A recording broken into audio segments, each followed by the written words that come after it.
राजनीति, आंदोलन, किसान, करप्शन, गरीबी, इन सभी मुद्दों पर आवाज उठाएगा अब तक न्यूज इंडिया। सत्ता के आगे जब भी सवाल कमजोर पड़ने लग जाए तो सवाल उठाने पड़ते हैं। बोल के लफ्ज आजाद है तेरे, बोल के सच जिंदा है अब तक। पहले तो मैं उनका अभिनंदन करना चाहता हूं, क्योंकि बीच में हमारे मुख्यमंत्री जी ने कहा था कि ये तो पप्पू, तो उन्होंने अपने मुख्यमंत्री जी को ही पप्पू कैसे है वो आज साबित कर दिया। और किसी ने तो हिम्मत दिखाई, आशीष शेलार को मैं धन्यवाद देना चाहता हूँ। हिम्मत दिखाई है उन्होंने, जो उनका सब कारोबार चला हुआ है वो चोरी का मामला है। वोट चोरी कर कर उन्होंने सरकार बनाई है और वो उन्होंने आज सबके सामने लाया है। और हमारी जो मांग है, हमने ऐसे कभी नहीं कहा कि सिर्फ इनके जो वोट है ये काटो और इनके वोट रखो। हमने तो पूरी जो लिस्ट है उसमें सुधार करने की आवश्यकता है और यही मांग लेके हम आगे जा रहे हैं। तो कभी हमने उसमें धर्म की बात नहीं की, हमने बोगस वोटर की बात की है। लेकिन इसके बावजूद मैं आशीष शेलार जी का अभिनंदन करना चाहता हूं कि उन्होंने एक हिम्मत दिखाई है अपने शीर्ष नेतृत्व के खिलाफ सबके सामने बात करने की, इसलिए मैं उनको धन्यवाद देना चाहता हूं।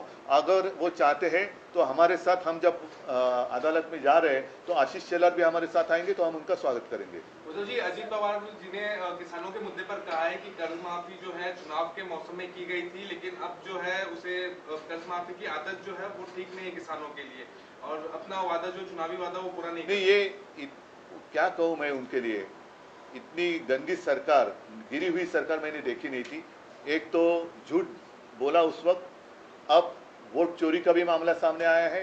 ये चोरी करके उन्होंने सरकार बनाई है और लोगों को जो कहा गया था कि हम आने के बाद हम कर्जा मुक्ति करेंगे, मुख्यमंत्री जो आज के मुख्यमंत्री है उनका बयान है सबके सामने, आप ही के माध्यम से हमने देखा है। तो उन्होंने कर्जा, जो काश्तकार है उनकी कर्जा मुक्ति वो तो होनी ही चाहिए। और इसलिए मैं स्वयं जा रहा हूँ आने वाले 5 तारीख से लेकर 8 तारीख तक कि जो भी पैकेज सरकार ने डिक्लेयर किया था उनमें से कितना लाभ प्रत्यक्ष रूप में हमारे जो काश्तकार है उनको हुआ है। शनिवार को जो आंदोलन हुआ, उस आंदोलन में कांग्रेस के प्रदेश के मुखिया, शनिवार को जो आंदोलन हुआ उसमें कांग्रेस के प्रदेश के मुखिया हो या तो मुंबई अध्यक्ष वर्षा गायकवाड़ हो, वो शामिल नहीं हुए। अब सत्ताधारी कह रहे हैं कि कांग्रेस दिल से नहीं चाहता कि मन से आपके साथ और एमबीए में आए। इसलिए मैं फिर से आशीष शेलार का अभिनंदन करना चाहता हूं, क्योंकि एक तो कोई हिम्मत वाला है जो अपने नेतृत्व के खिलाफ बातें कर रहा है, तो उन्होंने अपने अंदरूनी जो बात है उसके ऊपर ध्यान देना चाहिए कि ऐसे लोग ज्यादा देर तक आप उनको दबा नहीं सकते। एक परिसीमा होती है, अन्याय की भी परिसीमा होती है। तो शायद शेलार जी के ऊपर बहुत सारा अन्याय हुआ है इसलिए वो बोल रहे हैं, और उन्होंने देवेंद्र जी को ही पप्पू ठहरा है, तो उसके लिए उनको मैं धन्यवाद देता हूँ। तो आप पूरे महाराष्ट्र में पप्पू कौन है वो आशीष शेलार ने बताया। एक मराठी प्रश्न की 12 तारखेला पुन्हा सुप्रीम कोर्टात चिन्ह आणि पक्ष कोणाचा याबद्दल सुनावणी आहे। त्याआधी राज्यातले भाजपचे चंद्रकांत पाटील, नाही पण एक गोष्ट आणखीन एक, नाही एकच सेकंद, नाही एक मला पूर्ण करू द्या की मला एक गोष्ट कळत नाही की आम्ही जे म्हणतोय की निवडणूक आयोग हा भाजपचा नोकर आहे, कारण आम्ही निवडणूक आयोगाला जे प्रश्न विचारतोय त्याचं उत्तर त्यांचे मालक का देत आहेत? त्यावर त्यांनी स्पष्टता केली आहे। आशीष शेलार म्हणतात की मी निवडणूक प्रतिनिधी म्हणून नाही बोलत आहे, पण जे मुद्दे उपस्थित हो पण आम्ही त्यांना दिलेत ना, हे त्यांनी मग निवडणूक आयोगाने आम्हाला सांगायला पाहिजे। तुम्ही का बोलताय? म्हणजे जो आमची जी शंका आहे, संशय आहे की निवडणूक आयोगाचा सर्व्हर दुसरा कोणतरी हाताळतोय, त्याला हे पुष्टी देणार आहे। तो प्रश्न कंटिन्यू असा आहे की चंद्रकांत पाटील असं दोनदा म्हणाले आतापर्यंत बॅक टू बॅक, असं ट्रम्प किती वेळा म्हणालेत की मी भारत पाकचं युद्ध थांबवलंय? नाही, पण त्यांचं आताचं जे विधान आहे त्यावर त्यांचं असं म्हणणं आहे की काँग्रेस पक्ष हा गांधी कुटुंबाचा आहे, शरद पवारांचा राष्ट्रवादी काँग्रेस पक्ष आहे, शिवसेना ही बाळासाहेबांची आणि त्यानंतर उद्धव ठाकरेंची आहे, आणि मनसे हा राज ठाकरेंचा आहे। त्याबद्दल तुम्ही चंद्रकांत पाटलांचे आभार मानावे। खूप हे त्यांनी म्हणजे आता मी बोललो ना की हा अन्याय सोसण्याची एक ताकद असते, ती संपली का लोक उठाव करतात। जसं आज आशीष शेलारने केले तसं चंद्रकांत दादांनी केलेलं आहे, म्हणून मी त्यांना धन्यवाद देतो। आणि शिवसेनेचं नाव हे दुसऱ्या कोणालाही देण्याचा अधिकार कोणालाही नाही, निवडणूक आयुक्ताला सुद्धा नाही। म्हणून मी पहिल्या निवडणूक आयोगांना धोंड्या म्हटलं होतं. आता जर ते पुन्हा करते असेल तर या आयुक्तांना मी गोट्या म्हणेन. तो जी राज्य में दो बड़ा मुद्दा है इस वक्त, किसानों का और वोट चोरी का, और इस बीच में महाराष्ट्र सरकार ने राष्ट्रगीत के 150 वर्ष पूरे होने पर जो है तमाम स्कूलों में राष्ट्रगीत जो वंदे मातरम है वो उसकी प्रदर्शनी लगवाई है. और क्या ये तमाम मैं तो पहले दो मुद्दे पर बात करना चाहता हूँ. एक एक मुद्दे ये क्या करते हैं कि अगर कुछ बातें उनके गले तक आती है तो वो गुमराह करते, फिर देशभक्ति आती है.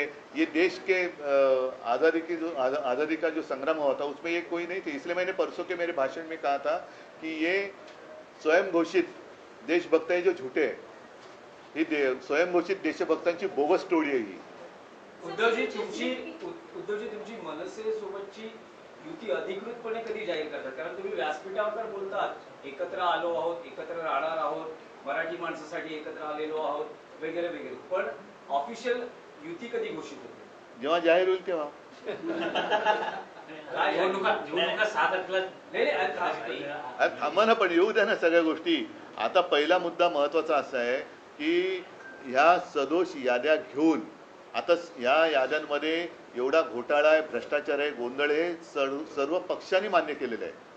आता हे सगळ्या पक्षांना पटलेलं आहे, तरी निवडणूक आयोगाच्या बोकांडी जाऊन बसलं पाहिजे आणि त्यांना सांगायला पाहिजे की आम्ही निवडणुकीला आम्ही तयार आहोत, तुमची तयारी झालेली नाही आहे. कारण 31 जानेवारी ही सर्वोच्च न्यायालयाने जी तारीख दिलेली त्याच्या आत या जर का याद्या सुधारल्या तर निवडणुका घ्यायला पाहिजेत. सर्वोच्च न्यायालय कधी असं सांगणार नाही की वाटेल ते करा, खोटं तर खोटं, बोगस तर बोगस, दुबार तर दुबार, तुम्ही निवडणुका घ्या, असा सर्वोच्च न्यायालयाचा आदेश नाही आहे. त्याच्यामुळे या सगळ्या गोष्टी आमच्या गोष्टी ज्या आहेत त्या चालू आहेत.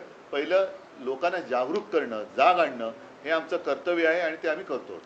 तो जी एक अलग सवाल, वुमेन्स क्रिकेट टीम ने पहली बार वर्ल्ड कप जीता है, उनके लिए कुछ बताइए. क्या कहो, बहुत गर्व की बात है. और कल मैं बीच में देख रहा था टीवी पर और पूरा स्टेडियम, मुझे नहीं लगता है कि इससे पहले कभी इतनी भीड़ वुमेन्स क्रिकेट के लिए हुई थी. और मैं देख रहा था वो जो अपनी सारी लड़कियां हैं क्रिकेटर्स है, क्या खेल रही थी. बहुत ही बढ़िया प्रदर्शन रहा और सबका मैं अभिनंदन करता हूँ. अच्छा कि आपने बात ये छेडी. सगळ्यांचं काल आपण महिला क्रिकेट चषक वर्ल्ड कप जिंकलो. मला वाटतं पहिला प्रथम जिंकलो.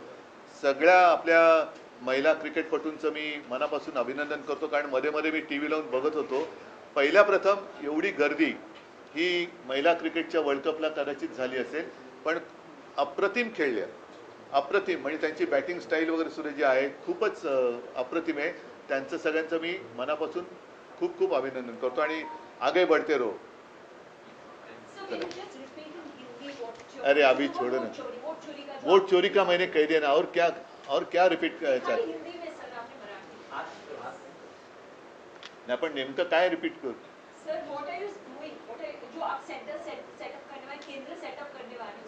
अच्छा, हाँ, जैसे मैंने परसों मोर्चा के सामने बात कही कि मैंने हमारे जितनी शिवसेना की शाखाएं हैं सारे लोगों को मैंने निर्देश दिए हैं कि हम अपने इलाके में रहने वाले जो मतदाता है उनकी सहायता के लिए एक केंद्र शुरू करें, जिसमें मैं सबके लिए आह्वान यानी विनती करता हूं. मतदाता है, आप जाकर वहां खुद भी देख सकते हैं, हमारे लोग भी आपके घर में आएंगे. और दो चीज़ें हैं, आने वाले चुनाव में आपका नाम मतदार सूची में है या नहीं है, आप स्वयं चेक करें. और दूसरी बात है, जो अहम बात है, कि आपकी इजाज़त के बिना आपको दिखाई देने वाले नहीं है ऐसे कुछ चुनाव आयोग के, ज्याला आपण भुताटकी म्हणतो, ऐसे कुछ लोग आपके घर में रहे तो नहीं रहे ना, ये भी देखें. और खास कर 1 जुलाई के बाद जो हमारे युवा हैं, युवती भी है, युवा भी है, 18 साल की उनकी उम्र हुई है, उनको तो मतदान करने का अधिकार मिलना ही चाहिए. तो ऐसे सारे लड़के और लड़कियां आकर हमारे शाखा में उनका नाम रजिस्टर करें. ठीक है.